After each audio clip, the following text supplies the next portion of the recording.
মতি মতি মতি মতি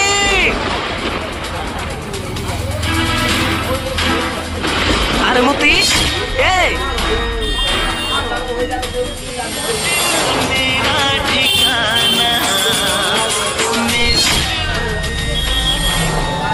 আরে মতি তুই এটা কি করছিলি? আর বলিস না, বাড়িতে আমাকে কেউ দেখতে পারছে না। এই পৃথিবী থেকে চলে যাওয়া ছাড়া আমার আর কোনো উপায় নেই, তাই আমি ওপর থেকে ঝাঁপ দিয়েছিলাম। তুই কি পাগল? মা বাবা আমাদেরকে বকে কিসের জন্য? যেন আমরা একটু ভালো থাকি, যেন আমরা নিজে হাতে ইনকাম করতে পারি, কারো কাছে যেন হাত না পাততে হয়। আর সেই তুই মা বাবার কথাতে এখান থেকে ঝাঁপ দিয়েছিস। তুই একবারও তোর এই কাটুসের কথা মনে করলি না? এরা কথা বলতে পারে না, তাও দেখ তুই এখানে পড়ে আছিস আর আমাকে ওটা কিনে চলে এসেছে। তাই রে, না বুঝে